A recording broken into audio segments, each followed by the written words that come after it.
ಬಾಗೇಪಲ್ಲಿ ಪಟ್ಟಣಾದ್ಯಂತ ಬೀದಿ ನಾಯಿಗಳ ಹಾವಳಿ ತೀವ್ರವಾಗಿದೆ. ನಾಯಿಗಳ ಕಾಟ ತಪ್ಪಿಸುವಲ್ಲಿ ಪುರಸಭೆ ಆಡಳಿತ ಸಂಪೂರ್ಣ ವಿಫಲವಾಗಿದ್ದು, ಪುರಸಭೆ ಅಧಿಕಾರಿಗಳ ನಿರ್ಲಕ್ಷ್ಯದ ವಿರುದ್ಧ ನಾಗರಿಕರು ಪ್ರತಿನಿತ್ಯ ಶಾಪ ಹಾಕುವಂತಾಗಿದೆ.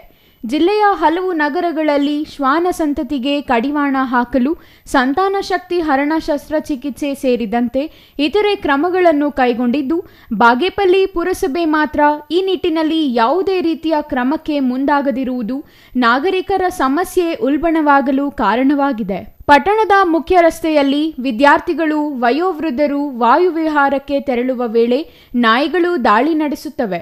ಈಗಾಗಲೇ 5-6 ಮಂದಿ ನಾಯಿಗಳಿಂದ ಕಚ್ಚಿಸಿಕೊಂಡು ಆಸ್ಪತ್ರೆಯಲ್ಲಿ ಚಿಕಿತ್ಸೆ ಪಡೆದಿದ್ದಾರೆ.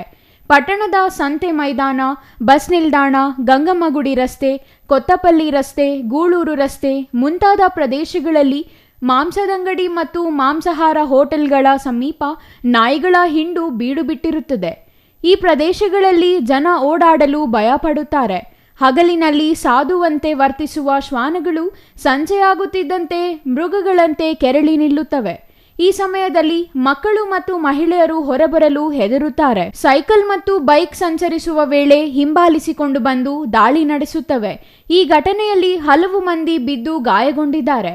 ಕಸದ ರಾಶಿ ನಾಯಿಗಳ ಮತ್ತೊಂದು ಅಡ್ಡೆಯಾಗಿದೆ. ತ್ಯಾಜ್ಯದಲ್ಲಿನ ಆಹಾರ ತಿನ್ನಲು ಶ್ವಾನಗಳ ಗುಂಪುಗಳ ನಡುವೆ ಕಾದಾಟ ನಡೆಯುತ್ತಲೇ ಇರುತ್ತದೆ. ಈ ವೇಳೆ ಚಲಿಸುವ ವಾಹನಗಳಿಗೆ ಅಡ್ಡ ಬಂದು ವಾಹನ ಸವಾರರು ಬೀಳುವುದು ಸಾಮಾನ್ಯವಾಗಿದೆ. ರಾತ್ರಿ ವೇಳೆ ನಾಯಿಗಳ ಕೂಗಾಟ, ಚೀರಾಟದಿಂದ ನೆಮ್ಮದಿಯ ನಿದ್ದೆ ಮಾಡಿ ಹಲವು ತಿಂಗಳು ಕಳೆದಿದೆ. ನಾಯಿಗಳ ಉಪಟಳಕ್ಕೆ ಕಡಿವಾಣ ಹಾಕಬೇಕೆಂದು ಸ್ಥಳೀಯರು ಆಗ್ರಹಿಸಿದ್ದಾರೆ.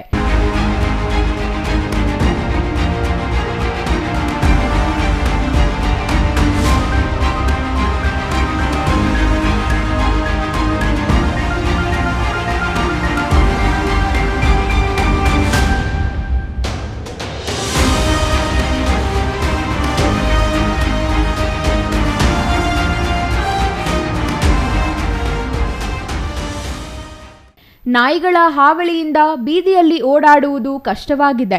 ಮಕ್ಕಳು, ಮಹಿಳೆಯರು ಮನೆಗೆ ಅವಶ್ಯಕ ವಸ್ತು ತರಲು ಅಂಗಡಿಗೆ ಹೋಗಲು ಭಯಪಡುವಂತಾಗಿದೆ. ಪುರಸಭೆ ಅಧಿಕಾರಿಗಳು ಎಚ್ಚೆತ್ತು ಈಗಲಾದರೂ ಬೀದಿ ನಾಯಿಗಳ ಹಾವಳಿಗೆ ಕಡಿವಾಣ ಹಾಕಬೇಕಿದೆ. R Ganesh, CTV news, Bagepalli.